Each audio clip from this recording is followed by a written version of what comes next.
Video footage or any information that could help us get to some answers, we would much appreciate it. So please reach out. We want to get to answers, but also importantly, we want to do our part to help so that no family has to do and go through this tragedy again. It didn't have to happen. Thank you for your prayers.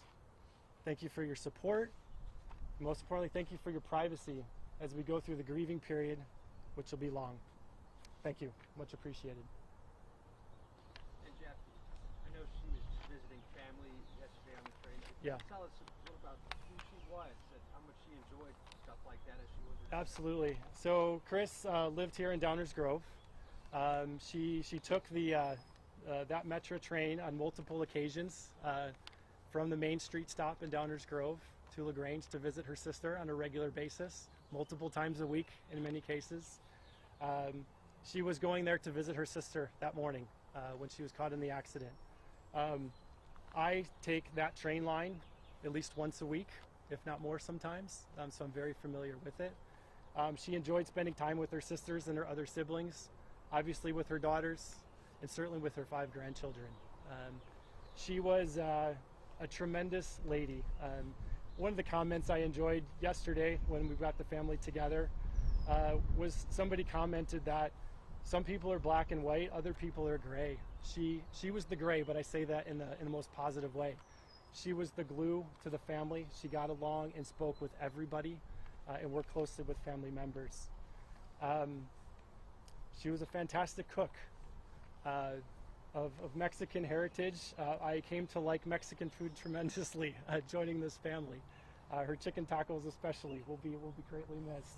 And she passed on many of her recipes to both myself and other family members too.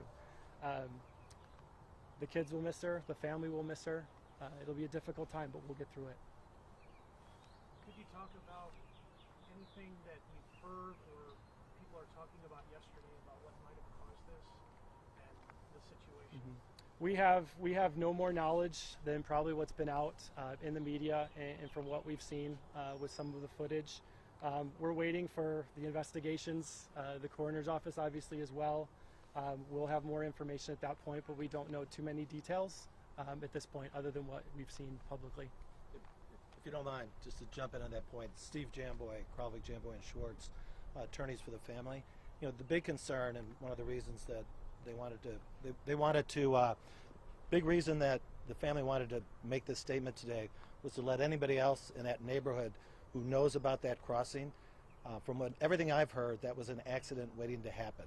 That the traffic, because of the construction at that intersection, was so slowed down that people were in harm's way quite frequently, and this was something that was bound to happen and was very preventable. And has the city mentioned anything about that construction in the meantime? Nothing. I know that numerous residents have come forward and said they've made complaints to the city, but as far as I know, nothing was done about it.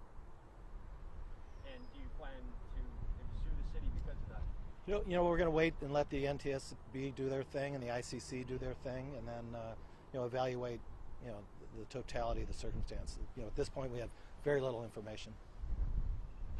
And Jeff, lastly for you, how tough is the surprising aspect to all this? What seemed like a very routine morning. Yeah, it was a very routine morning for her, certainly, obviously pre-circumstances. Josephine and I were the first to get the news. We didn't hear when her sister reached out and said, "Hey, I haven't seen her." We did a check with her apartment building and realized that the sheriff's office was there at that point. So Josephine and I went there, and we were given the news. So as you can imagine, it was very shocking. Fortunately, we were able to shelter the kids from the information as much as possible. But it's shock. I mean, nobody expects this. It's a tragedy that nobody should endure, but it's one of those things that happens in life too, unfortunately. You said that this is preventable, just thinking about how that could have been a possibility, could have been a regular routine day. How do you feel with that idea that this shouldn't happen? Yeah, I mean, it's we should all be thankful for the time that we have. I mean, time is a commodity that you just cannot get more of, and it's a sharp reminder to take advantage of the time you have with loved ones. Focus on what is important. And nobody expected this yesterday morning, but it's unfortunately part of life and it happens. So make the most of the time that you have is the one part I would take away. And another one on background, sir. How long did she live in Downers Grove? Was she retired? What did she do for a living? Sure. So she was retired.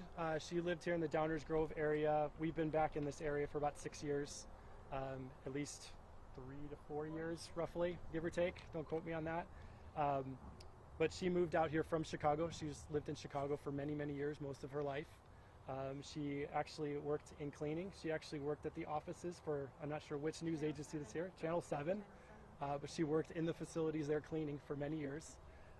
And when we moved back to the area, she wanted to be closer to family, so she moved out here to be closer to us and the kids. And we were very fortunate for a few years to have her close by and a lot of extra time that we wouldn't normally have had. So we're much appreciative for that. Thank you guys so All right. much. Thank you. Awesome. Thank you. Pray for you guys. Thank you.